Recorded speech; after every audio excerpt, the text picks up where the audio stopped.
Have you ever seen your entire marriage shatter in under 10 seconds? Because that is precisely what happened to me. One moment, I was standing alongside my wife at an extravagant couples party, and the next, an absolute stranger pulled her into his arms, kissed her right in front of everyone, and strolled out with her. But what occurred after that stunned every single person in that room and changed our lives forever. My name is Daniel Carter. I was 38 years old, owned a successful construction firm, and had been married to my wife Emily for 8 years. Emily was stunning, self assured, and adored being the center of attention. Despite our differences, I believed we shared a strong marriage. One Saturday evening, we were invited to an exclusive couples party hosted by a wealthy businessman named Richard Hale. The event was held in a massive mansion overlooking the city skyline. Luxury cars lined the driveway, and hundreds of elegant guests filled the ballroom. As soon as we arrived, Emily seemed unusually thrilled. "Tonight is going to be fun," she remarked with a smile. I chuckled. "As long as we are together." She smiled back, but something in her eyes felt distant. Throughout the evening, I noticed Emily repeatedly checking her phone. Every few minutes, she would glance toward the entrance as though waiting for someone. Around 10 o'clock, the music swelled and couples gathered on the dance floor. Suddenly, the ballroom doors swung open. A tall man in a pricey black suit stepped inside. The moment Emily saw him, her entire face brightened. My stomach tightened. The stranger confidently strode across the room. Without saying a single word to me, he stopped directly in front of my wife. Then it happened. He grabbed her waist, pulled her close, and kissed her, right in front of everyone. The room fell dead silent. I stood completely frozen. People stared at me with pity, but what hurt most was not the kiss. It was Emily's reaction. She kissed him back. Then she looked at me.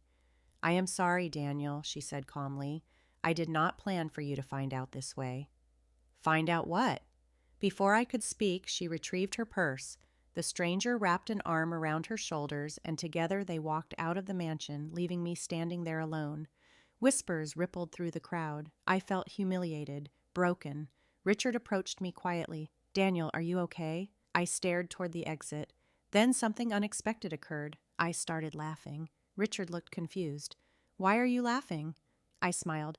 "Because she just made the biggest mistake of her life." What nobody at that party realized was that Emily had not built the lifestyle she enjoyed. I had.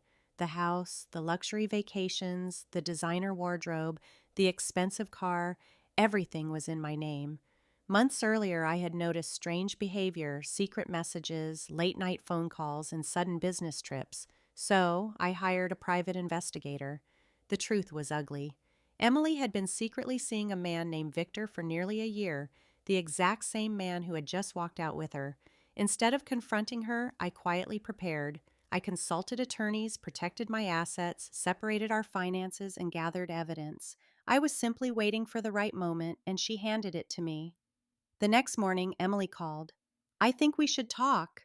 I agreed. When she arrived, she expected tears, begging, and anger. Instead, she found packing boxes. Her belongings were neatly packed in the garage. "What is this?" she asked. I handed her divorce papers. Her confidence vanished instantly. "Daniel, wait.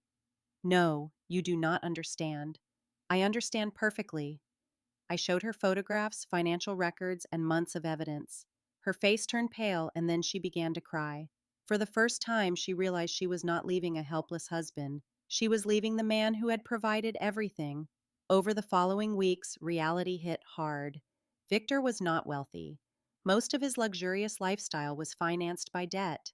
The expensive suit, the sports car, the flashy vacations, nearly all of it was borrowed money. The relationship that had seemed so thrilling quickly turned into a nightmare. Meanwhile, my business kept growing. I focused on work, fitness, and rebuilding my life. 6 months later, I attended another charity event. As I entered the ballroom, I noticed someone standing near the entrance. Emily. She looked exhausted. Gone were the designer dresses and confident smiles. She approached slowly. "Daniel," I nodded politely. "I made a terrible mistake."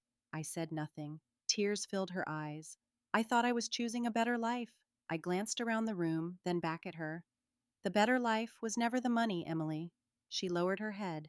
"It was the person who loved you." For a moment, neither of us spoke. Then I smiled politely. I hope you find happiness, and I walked away. That night, as I stood surrounded by friends and business partners, I realized something important. The stranger who kissed my wife at that party thought he had stolen someone else's future. But in reality, he had taken away the one person who did not value loyalty.